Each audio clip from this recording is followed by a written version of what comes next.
di kontaan lool bi ma teewee fii si Njaareem li ma fi indi nag yow yaa tax parce que yow yaa ma invité ñu xamante am na ay ñetti at te li tax ma ñëw tamit jóge Dakar ñëw fii mooy xam sa bëgg-bëgg Serigne Touba sa bëgg-bëgg Serigne Touba yow Baye Fall Serigne Touba nga loolu rek moo tax ma ñëw di kontaan tamit ci waxtaan wi ndax yoonu murit dafa soxla ay jotaay yu mel nii dafa jot ñu gën a exploiter xam-xam ci biir yoonu murit loolu moom sama combat bi bu ma gën a intéressé mooy loolu ma gën a intéressé ndax danoo tàmm di daje ci ay cant suñ dajaloo lekk naan waxtaanu daanu nit ñi daanu ñu daal tasaaroo boo xoolee li ñu fay jëlee ci xam-xam lu néew lay doon te pourtant ñun yoonu murit xam-xam fi la fekk baax donc ma yaakaar ni jot na ñu xam ñu gën a liggéey ngir tasaare xam-xam bi Sëriñ Tuubaa mën nañ ko liggéey ci doole mën nañ ko liggéeyal ci alal waaye yaakaar naa ne liggéeyal ko ci xam-xam lu am njariñ la te dama yaakaar ne ñun intellectuels yi liggéey boobu ñoo ci war a jiitu donc kontaan naa lool bu ma ñëwee fii fekk fi mu fekk fédération daayira ay université ak étudiants loolu lu ma yàgg bëgg la parce que boo demee ci université da nga fay fekk ay daayira yu bari waaye duñ booloo te wolof Njaay li mu wax mooy dëgg booloo mooy doole. donc pour ñu mën a liggéeyal Sëñ Tuubaa dëgg-dëgg foog ñun intellectuels ñu booloo bu nu booloo maintenant ñu xool nan lañ koy liggéeyale lan lañ mën a def bañ àdduna bi yëpp xam liggéeyu Sëñ Tuubaa Sëñ Tuubaa du pour ñun wolof yi dong Sëñ Tuubaa pour àdduna bi yëpp la ñëpp ci war a jariñu waaye pour loolu nekk ñun dañoo war am liggéey boo xam ne ñoo ko war a def liggéey boobu képp kuy intellectuel murit képp kuy chercheur murit war nga see participer loolu lu ma ñor la. tout dernièrement rencontré naa à Dakar benn mbokk taalibe bu nekk France ñuy waxtaan mun ma foo ñu mettre en place un groupe d'études et de recherche sur le mouridisme professeur ma ne ko loolu lu ma intéressé la naa si def li ma mën pour que ñi ma xam ñëpp ma informer leen ñu mettre en place ce groupe de recherche et d'études sur le mouridisme mu war a progresser vers un centre d'études et de recherche sur le mouridisme loolu sama yéene bu ma ñor la parce que bu ñu ko defee liggéey bi day gën a yomb donc maa ngi kontaan lool ci sama teewaay fii ci Njaareem di remercier une fois de plus professeur Gaye bëggoon naa tamit ci yenn suñuy waxtaan yi surtout dans le milieu universitaire ñuy ëpp lu ñuy utiliser langue tubaab parce que ñu dañoo tàmm bu ñu nekkee suñu biir rek di wax wolof bu ñu ko defee ku déggul wolof du bokk parce que boo defee conférence université Dakar mbokk taalibe yi teew yeneen étudiants yu jógee yeneen réew teew ay tubaab teew ngay làkk wolof rek mais ñooñu ñu dégg dara ñu comprendre boo demee bitim réew dafa def conférence fu mel ni Italie italiens yi teew bëgg a xam ñuy waxtaan di wax wolof rek mais italiens yooyu duñu xam donc loolu tamit foo ñu ci xalaat au niveau de la communication bañ a yemale lépp ci làkk wolof loolu foo ñu jëm koo régler parce que c'est extrêmement important donc li ma bëggoon waxtaane mooy Maam Cheikh Ibra Fall parce que ni ko professeur Gaye waxee depuis lu mat 10 ans ou 15 ans sama recherche yëpp si maam Cheikh Ibra Fall maam Cheikh Fall laa ko jagleel. Sama doctorat si maam Cheikh Fall laa ko bind. sama mémoire maîtrise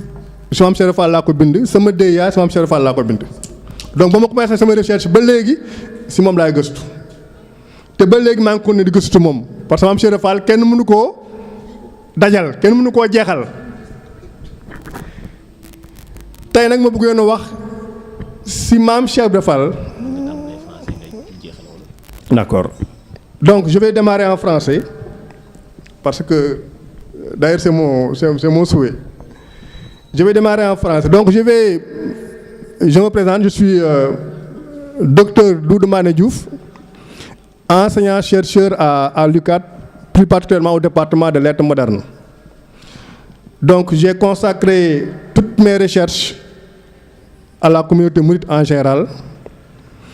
et à Cheikh Ibra Fall en particulier. Depuis mon mémoire de maîtrise jusqu'à ma thèse que j'ai soutenue en 2010 au département des lettres modernes de l'université Cheikh Anta Diop. L'intitulé de ma thèse était la réforme socio-culturelle mouride. La réforme socio-culturelle mouride. Avec comme acteur majeur Mame Cheikh Ibra Fall. Et mon intervention se fera dans ce sens.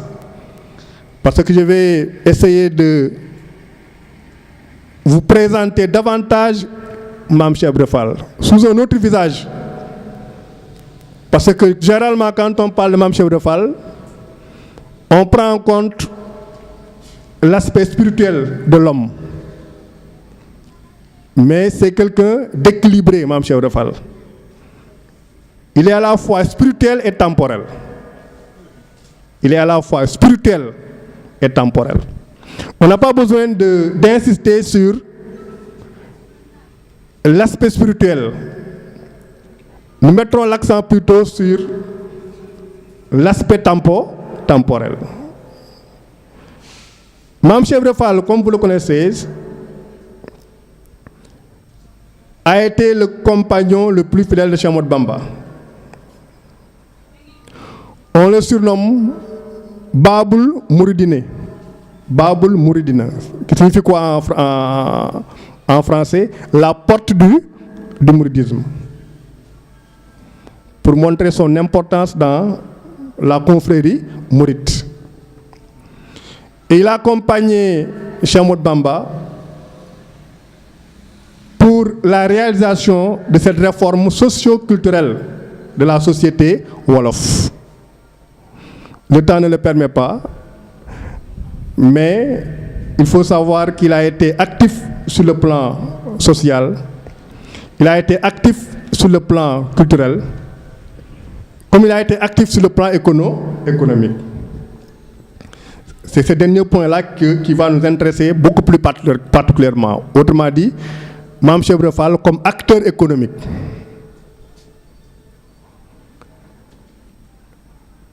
Donc si en wolof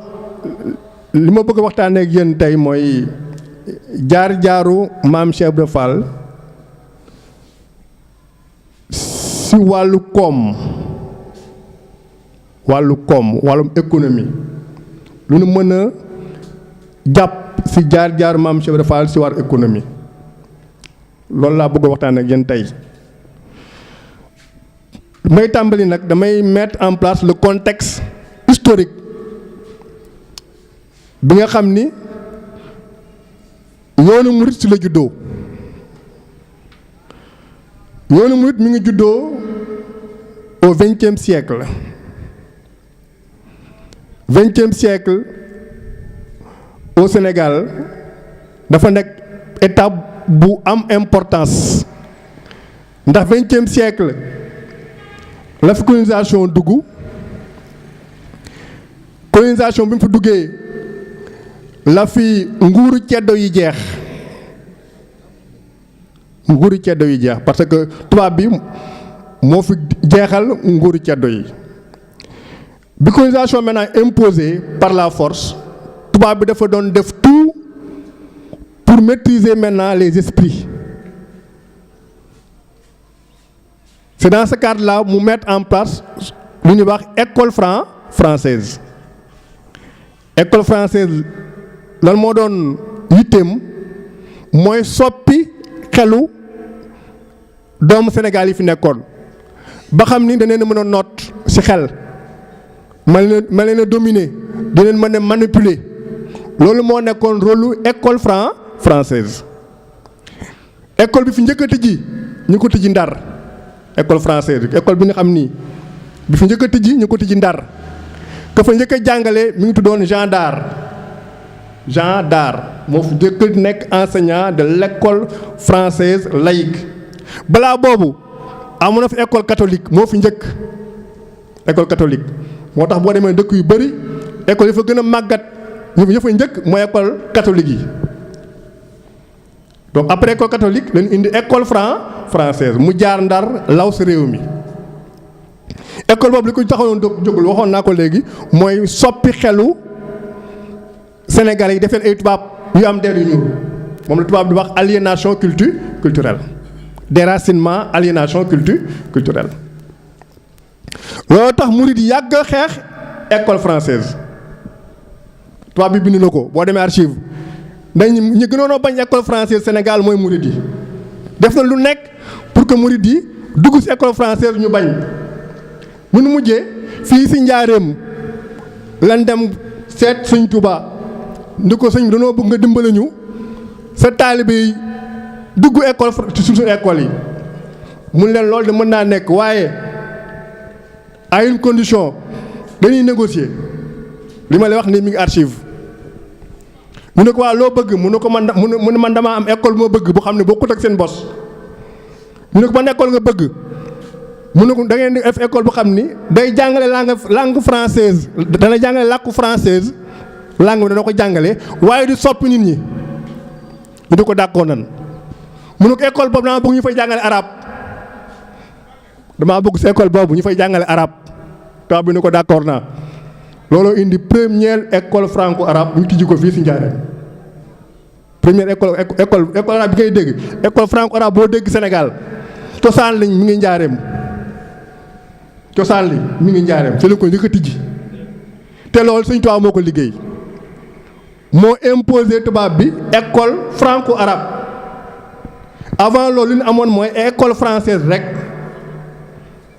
loolu jar a xam la lu jar a xam la donc tubaab bi indi école française implanté ko mu war a soppi xel yi ci nit ñi moo amaat beneen facteur muy église catholique yàgg na fi église catholique li ñu bëggoon mooy lan def sénégalais yi ay catholique def leen ay chrétien bu njëkk xale bu dugg école catholique da ngay nekk catholique bu njëkk Dakar Saint-Louis xale mu dugg école catholique dafa jànge da ngay nangu nekk catholique catholique yooyu jéem a dugg ci biir réew mi dugg ci biir àll bi def sénégalais yi ay catholique muy combat bu xam ni li ñuy wax église catholique moo ko mëne ak li ñuy wax ay missionnaires yi dugg ci dëkk bi ci biir réew mi di nax nit ñi di leen jàppale ci wàllu social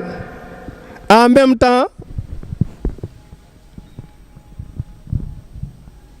même temps ñu di jéem a corrompre pour ñu ñëw wàll ci diine chrétienne loolu ñuy wax œuvre sociale c'est-à-dire dama lay dimbale jàngal la dama lay dimbale jàngal la liggéey dama lay dimbale faj la mais en même temps ma lay nax ngir nga bàyyi sa diine fekk sama diine loolu fi amoon ci yooyu jamono ñu ciblé ay population yi xam ni duñu woon ay jullit duñu woon ay musulman population yi mel ne séeréer yi sama mbokk séeréer yi dana gënoon a ciblé ak population joolaay yi dana gënoon a ciblé pour que ñooñu dugg ci diine chrétien boobu mooy deuxième facteur bu xam ni moo nekkoon en place à l'époque troisième facteur yi mooy ceddo yi ñoo fi nekkoon ceddo yi mooy doomu buur yi bi ñu fi dindee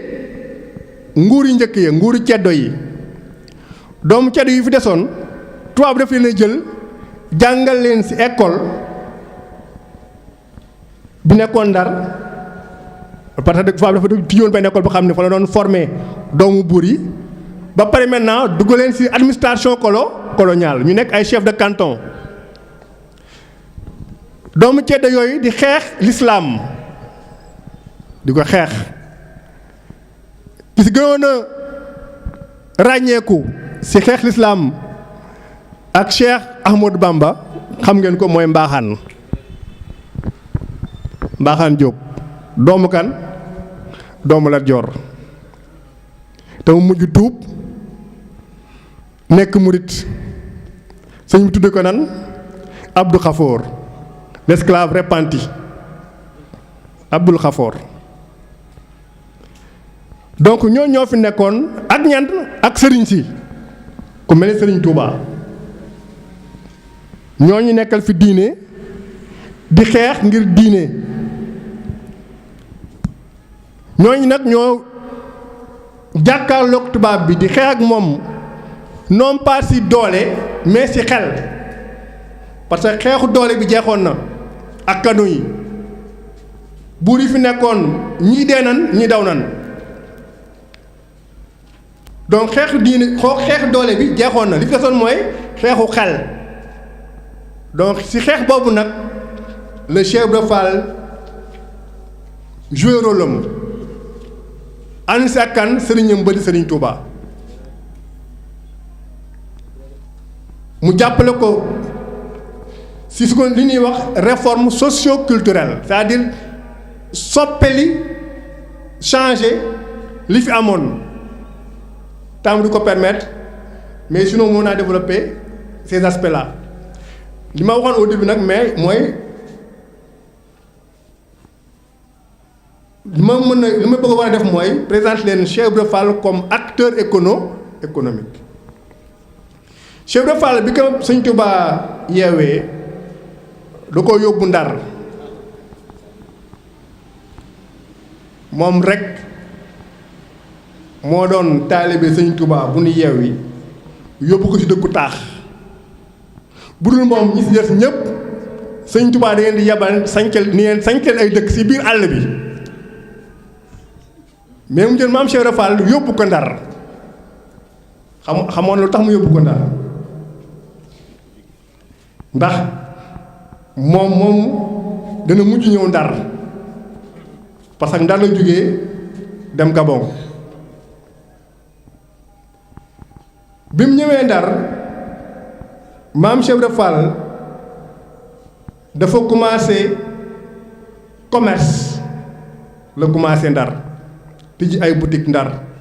yu def commerce bi muy def commerce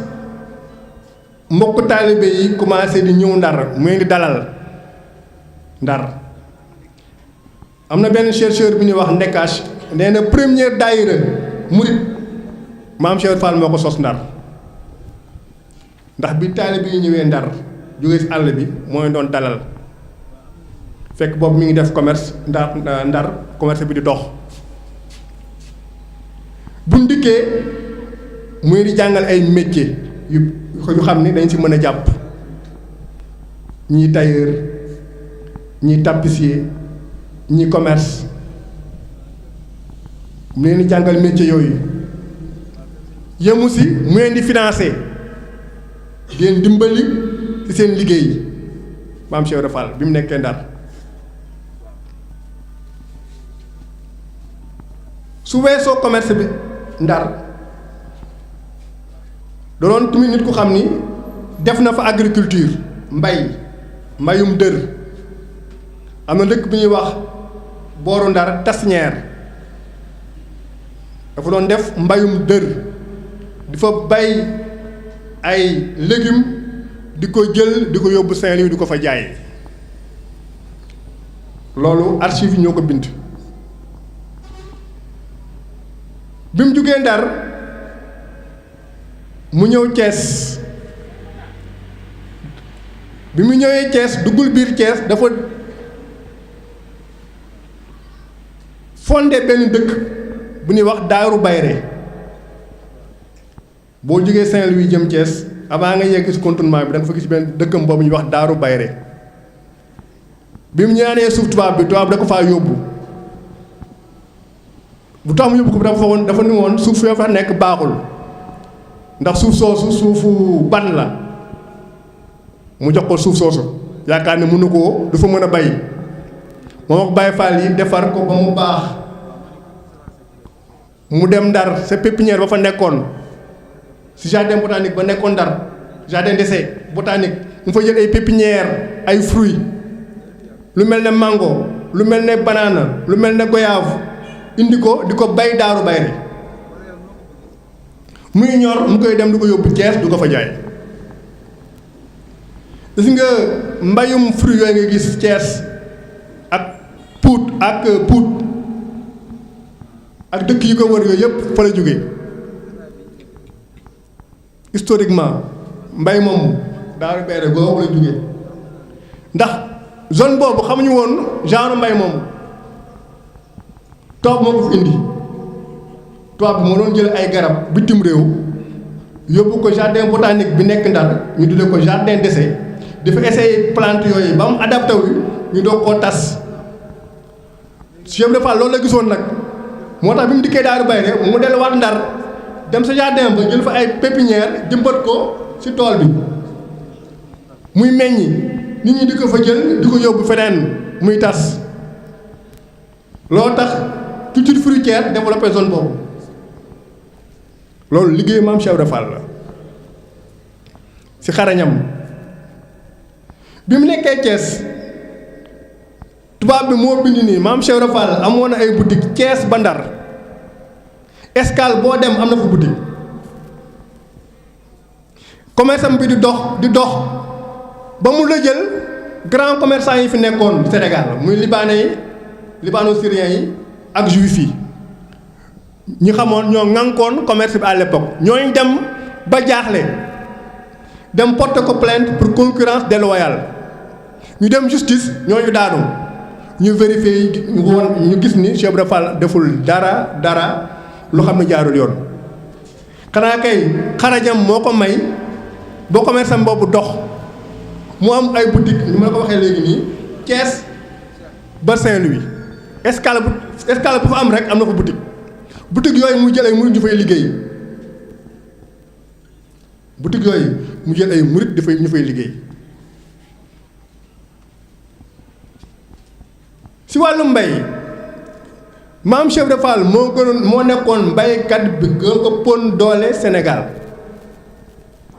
baykat bi ëppoon doole Sénégal li ma moon si tool kenn mënu koo compter tubaab bi nee ne tool yooyu amoon na minimum 1000 Baye Fall yi siy liggéey toolam yi nekkoon Sénégal amoon na minimum 1000 Baye Fall yi siy liggéey tubaab bi nee na moo bind man li ma lay wax lépp archive la tubaab bi mooy bind li ma lay wax lii lépp archive la passé naa 1 an et quelques archives di lire rek boo demee archive nationale am na dossier bu ñu tuddee dossier Cheikh Ahmadou Bamba lépp luy archive si mu di fa lañ ko boole passé naa 1 an et quelques di ko fouiller li ma la wax lu nekk archive la tubaab bi moo bind ni maam Cheikh Ibra Fall ci jamonoom moo nekkoon baykat bi gën a ëpp doole amoon na lu ëpp 2 fukki tool ci biir Sénégal ci Bawol Sine fu nekk am na fay tool ci toolam yi amoon na lu ëpp 1000 Baye Fall yi fay liggéey nee nañ chaque année daawoon na gagné lu mu néew 50 000 francs par an 50 000 francs par an bu ñu ko waxee léegi nii dana néew waaye à l'époque jamono jooju xaalis bu bëri la woon 50 000 francs par an la doon gagné ci mbay te comme ni ma leen ko waxee daawoon na bay mbayum dër muy ay légumes ak ay fruits mais aussi daawoon na bay gerte di bay dugub di bay suuna li ñuy wax culture vivrière ak culture de rente comme l'arachide. nee nañ tamit maam Cheikh Ibra Fall si xarañam amoon na contrat ak chemin de fer bi fi nekkoon deen fournir matt xam nga saxaar yi fi nekkoon matt la doon doxe mu dem signé contrat ak ñoom neen mën naa leen di fournir matt mu xam ne moom moo leen di moom ngeen di def seen saxaar yi pour ñu daw ñu signé ko contrat chaque année moo leen di livrer matt chaque année Cheikh Ibra Fall moo leen di livrer matt si wàllu immobilier maam Cheikh Ibra Fall daa amoon ay titre foncier ak ay kër fépp ci Sénégal ay titre foncier ak ay kër fépp ci Sénégal muy Ndar muy Ndar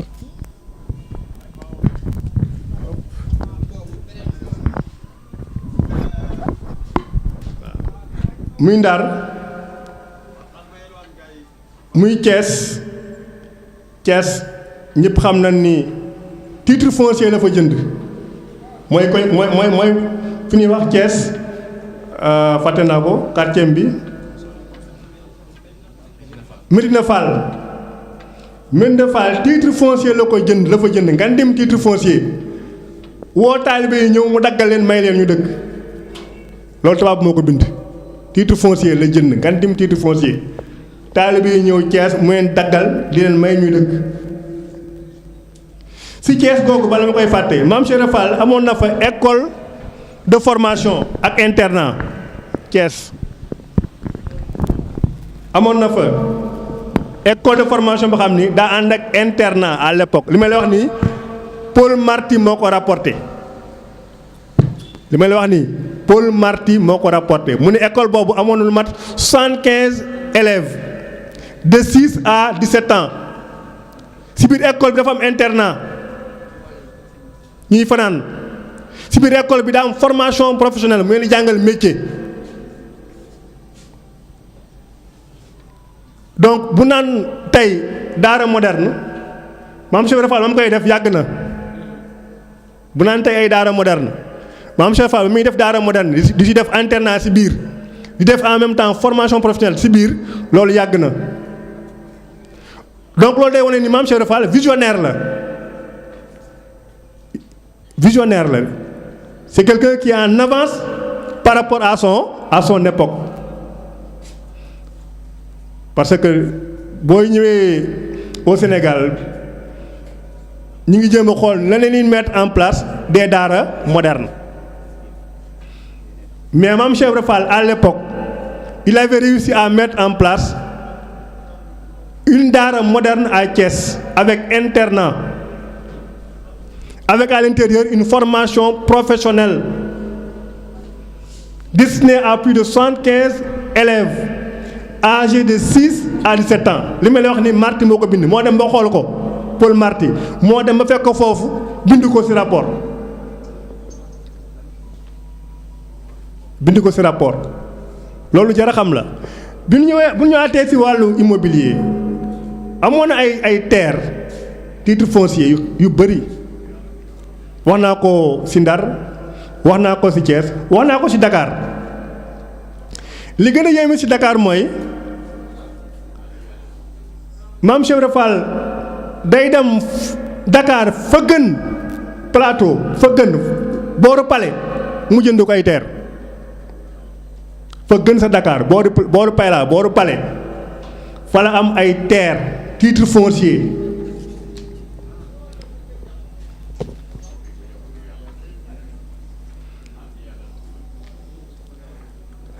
moom fay titre foncier si archive yi am na archive bu xam ni en 1913 maam Cheikh Ibra Fall mi ngi jaay immeuble laa la wax à Dakar immeuble à Dakar 1913 archive mi ngi man bu fekkoon amoon na projection PowerPoint moo leen archive yi 1913 archive bu wane ni maam Cheikh Ibra Fall jaay na benn libano-syrien immeuble à Dakar en 1913 immeuble laa la wax à Dakar.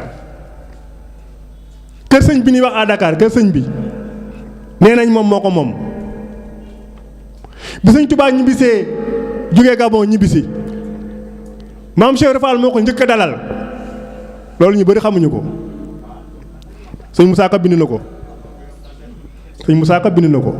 maam Cheikh Ibra Fall sëñ Tuubaa bu ñibbisee jógee Gabon maam Cheikh Ibra Fall moo ko njëkk a dalal ci këram gi nekk Dakar bu fi sëñ bi jógee mu jël kër gi jox ko àddiya loolu sëñ Moussa Ka moo ko bind. donc amoon na ay kër ak ay terrain Dakar amoon na ko fii Njaareem amoon na ko Touba donc il était extrêmement actif au niveau de l'immobilier mais alal jooju yëpp maam Cheikh Ibra Fall amoon lu mu ko doon doyee alal jooju yëpp maam Cheikh Ibra Fall amoon ba xam ne mënoon doon wax ni moom moo gënoon a riche ci Sénégalais à l'époque maam Cheikh Ibra Fall lu mu ko doon doyee liggéeyal ci Serigne Touba liggéeyal ci Serigne Touba tubaab bi moo ko bind du man maa ko wax de tubaab bi moo ko bind. Paul Marty lu tax ma naan toujours Paul Marty parce que Paul Marty à l'époque au niveau de l'administration coloniale moom moo doon surveiller de près les mourides Paul Marty boo demee ci archives yi bind yu ëpp moom moo ko bind parce que fu mouride yi nekk topp na leen parce que dafa foogoon ni mouride yi ay nitu fitna leen dañuy waaj def jiyaat loolu defoon ci bopp bi moo tax fu murid yi nekk topp na leen fu Sëñ Tuubaa nekk dem na fa njaareem gi ñëw na fi plusieurs fois njaareem gi ñëw na fi plusieurs fois dem na ba bu ñëwee fii kër gu mag day laajte fan la sëñ bi nekk ñu ne ko sëñ bi néeg bee la nekk day ñëw rek xëcc sàkket bi xëcc dugg ci biir pour xool ni pour xam Sëñ Tuubaa lu mu nekkee ndax ñaaw njort Jurbel gi laa la wax fi kër gu mag gii bu ñëwee ci kër gu mag gi ñu ne laajte ana sëñ bi ñu ne ko sëñ mi ngi fële néeg bële day ñëw mooy si néeg mu xëcc sàkket bi xëcc du dugg si buntu bi de day xëcc sàkket bi fëq pour xam sëñ bi lan la nekk ci biir parce que moom dafa ne si xale bi nii Sëñ Tuubaa mi jiyaat lay waaj Paul Marty moomu fu Sëñ Tuubaa dem topp na ko moo tax lu ëpp si mbindim archive moom moo ko bind Paul Marty moom moo dem ba ni maam Cheikh Ibra Fall moom mooy intendant communauté mouride moom moo ko bind moom moo ni maam Cheikh Ibra Fall mooy ministre de l'économie de la confrérie mouride ndax lan lépp lu murid di soxla moom moo koy joxe lépp lu murid di soxla moom moo koy joxe ma commencé si jumaa ji nekk suñu ginnaaw biñ koy tabax addi yi maam Cheikh Ibra Fall joxe kenn joxewu ko fi jumaa ji nekk suñu ginnaaw biñ koy tabax addi ji sëñ Cheikh Ibra Fall joxe kenn joxewu ko fi li may wax du samay wax waxu sëñ Moussa Ka la boo jàngee marsiya bi sëñ Moussa Ka bind si maam Cheikh Ibra Fall dana wax ni la bu muy joxe addiya ji ay gëlëm la ko sëf dana maam Cheikh Ibra Fall bi muy joxe addiya pour jumaa ji addiya ji ay ngudd la ko sëf si ay maal ay ngurdu la jël def ko si maal sëf ko ay gëlëm ndax bëri loolu maam Cheikh Ibra Fall moo ko liggéey bi Sëñ Tuubaa demee Gabon dafa ni ko woon lépp sama njaboot soxla na nga ko faj boo liiree sëñ téere bi sëñ Bassirou bind mu ngi si moom moo ko wax sëñ Bassirou Mbàkke moo ko bind si téereem boobu moo ko si bind waaw moom moo ni bi Sëñ Tuubaa demee Gabon li war su ñun ñëpp lépp Cheikh Ibra Fall moo ko gàddu woon Cheikh Ibra Fall moo ko gàddu woon lu mu liggéey joxe ko bi Sëñ Tuubaa nekkee Gabon daaw na jël ay xar rey ko jox ko Alaaji Malick Si temps yi mi ngi woon Ndar mu ko defal ma xar yi ndax sa mbokk ma laa koy yóbbante te xam naa ne yow ku sell nga bu ko defee la xar yi mu weer ko ba mu wow mu def ko si ay bërigo yóbbante ko Sëñ Tuubaa si bato yi jox ko àddiya di ko jox àddiya loolu mu ngi ci téere yi bi Sëñ Tuubaa nekkee Mauritanie lu mu bay dana ko yóbbante jox ko àddiya loolu archive moo ko bind parce que bi Sëñ Tuubaa nekkee Mauritanie lu fi jóge Sénégal dem si moom da ko doon am autorisation bi Sëñ Tuubaa nekkee Mauritanie lépp lu jóge woon Sénégal jëm si Sëñ Tuubaa bala nga koy yóbbu da ngay am autorisation gouverneur moo tax boo demee archive da nga gis moom suñ Cheikh Ibra Fall muy demande autorisation pour que addiyam ji bi nekk Sénégal mu mën koo yóbbu muy tamit Sëñ Touba. donc loolu mooy wane lan fu Sëñ Touba mës a nekk addiyam fekk na ko fa fu Sëñ Touba mës a nekk maam Cheikh Fall am nag pexe ba addiyam fekk fa addiyam jooju fekk fa Sëñ Touba. donc loolu mooy wane ni moom li muy liggéey lépp alal ji mu am yëpp Sëñ Touba la ko jox alal ji mu am yëpp Sëñ Touba la ko jox moo tax Matti tudde ko l'intendant de la communauté mouride tuddewaat ko le ministre des affaires économiques de la confrérie mouride parce que moom dem na ba xam ni maam Cheikh Ibra Fall lu mu liggéey jox na ko Sëñ Touba lu mu liggéey jox na ko Sëñ Touba donc du woon nit ku xam ni da doon liggéey alalam ngir denc ko déedéet li mu liggéey lépp joxe na ko àddiya li mu liggéey lépp jàppal na ko njabootu Sëñ Touba mag ñi nee nañ bi mu nekkee njaareem parce que njaareem la nelawee en 1930 kii bi permettre ma ko mais archive mi ngi fii 1930 rapport bi ñu bind à l'époque pour informer gouverneur de l'AOF archive maa ngi moom en 1930 donc njaareem gii la nelawee bi sëñ Modou Moustapha wuutoo Serigne Touba maam Cheikh Ibra Fall jàppal na ko bu baax jàppale na ko bu baax a baax a baax ci alalam jàppale na ko ci xelam jàppale na ko ngir ñu yeggale jumaay Touba looloo tax moom ak Baye Fall yi ñu tàmbalee raay bi njaareem ba Touba raay bi jugee njaareem ba Touba maam Cheikh Ibra Fall ak Baye Fall yi ñoo ko defar at moom bi ñu koy defar am na ay Jurbel fii épidémie de peste at yi ñuy def nii teg raay bi Jurbel fii amoon na épidémie de peste mu rey fi ay Baye Fall yu bëri mais teewul ñu continuer liggéey bi ba raay bi egg Touba te nee nañ jamono jooju maam Cheikh Ibra Fall bis bu xëyee mi ngi ci liggéey bi bis bu xëyee moom mooy superviser liggéey bi maam Cheikh Ibra Fall day dem ba fal liggéey ba yem ñu defar ko mbaar mu toog di xool nit ñi di liggéey ba mënatu ko mu doog koo bàyyi donc maam Cheikh Ibra Fall li ñu mën a wax si moom bëri na waaye li ñu seetlu mooy nit ñu bëri xamuñu ko maam Cheikh Ibra Fall parce que bu ne maam Cheikh Ibra Fall rek ñu luy xalaat mooy miracle yi mu def moom la ñuy waxtaane yëg na ci garab daanu def na lii ñi daal daanu ñu bëri xamuñu maam Cheikh Ibra Fall ndax bu nee maam Cheikh Ibra Fall li ñu xam ci moom mooy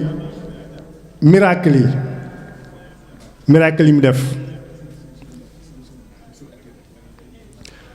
waaye maam Cheikh Ibra Fall nitu zaahir ak baatin la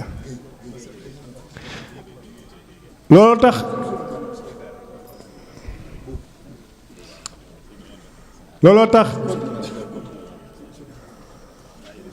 ñu war a gëstu ay jaar-jaaram xam lim liggéeyal yoonu murit ngir mën koo jariñoo ndax woy na ay preuve am comme ni ma ko waxee léegi woy na ay preuve am ci commerce woy na ay preuve am ci mbay woy na ay preuve am ci immobilier booleeg muy jàngale di former di financer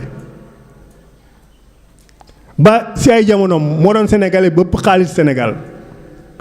waaye comme ni ma ko wax xaalis bi amoon yëpp jox na ko Serigne Touba nee bi mu nelawee fii si Njaareem 315 francs lan fekk si moom bi mu nelawee fii si Njaareem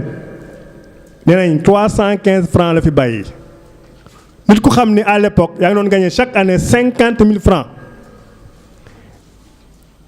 bi mu fiy jógee nga bàyyi fi 315 francs loolu mooy wane ni du woon nit ku xam ne da doon denc alal li mu am lépp jox na ko Serigne Touba fu Serigne Touba mës a nekk àddiyam fekk na ko fa waaw donc jot na ñu xam kan mooy maam Cheikh Ibra Fall looloo taxoon ma jël sama gëstu yi may def yëpp jagleel ko maam Cheikh Ibra Fall pour nit ñi xam ko mën koo jëriñoo xale yi nekk ci réew mi mën koo jël comme modèle mën koo jël comme référence ndax ñu dañoo tàmm di ut ay référence feneen di ut ay repère feneen alors que ci biir réew mi am na repère yu mat sëkk waaye problème mooy lan xamuñu leen te bu leen xamul du leen mën a exploiter damaa wax maam Cheikh Ibra Fall rek mais boo jëlee mag ñi fi nekkoon ñëpp nga xool seen jaar-jaar da nga xam ne ay nitu zaahir lan mais aussi ay nitu baatin lan dañ doon ay liggéeykat doon ay acteurs économiques donc jot na ñun ñi xam ne ñooy intellectuels yi ñun ñi xam ñooy chercheurs yi ñu gëstu suñu mag ñooñu ndaxte kenn du ko def suñu place kenn du ko def suñu place donc ku nekk université di def ay gëstu war ngaa jël temps consacré ko suñu mag ñooñu buñ ko deful defuñu lu nu war buñ ko deful lu ñuy def mooy lan gëstu maguñu yeneen dëkk waaye di def ay gëstu yu xam ne amul benn sens donc li may ñaan sama mbokku chercheurs yi sama mbokku professeurs yi sama xaritu étudiants yi mooy ñu gën a jox gëdd xam-xam gën a gëstu ci sunu mag ñi gën a gëstu yoonu murit loolu am solo la bu ñu ko defee ñi xamul danañ xam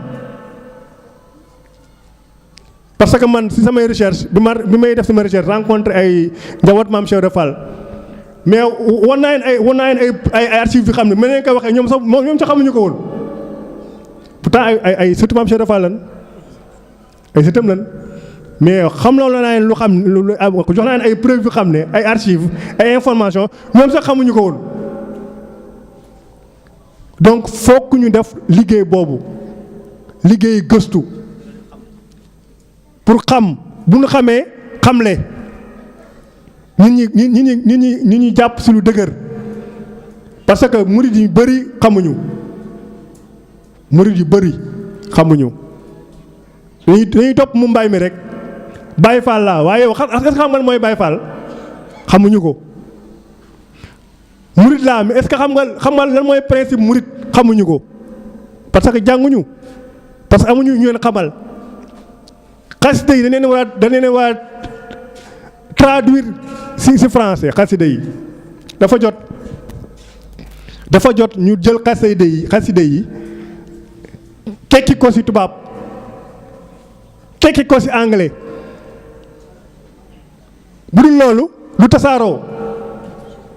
bu dul loolu du tasaaroo te sëriñ si bañuñu ko sëñ Lahat moo fi njëkk a digle ñu traduire ay xasida loolu ma fekke la man Mbàkke laa màggee jamono sëñ Lahat fi la ma fekk bi muy joxee ndigal ñu traduire xasida yi fi la ma fekk donc ñoom bañuñu ko donc dafa jot xasida yi ñu recensé leen ñoom ñëpp recensé xasida yëpp yu ñu mën a recenser bu paree ñu teg ko ci tubaab teg ko ci anglais teg ko ci italien teg ko ci langue yëpp bu boobaa xasida yi mën a tasaaroo bu dul loolu ñi ko mën a jàng dong ñoo koy jàng ñi ko mën a jàng dong ñoo koy jariñoo te liggéey boobu dama yaakaar ni intellectuel yi ñoo ko war a def lu nu mën la te wuñu de lu nu mën la bu ko deful keneen du nu ko defal wala nu koy defee du nu neex te duñ si mën dara duñ si mën dara donc damay ñaan ñiy jàng université yi ña fay jàngale borom xam-xam yi ña fay gëstu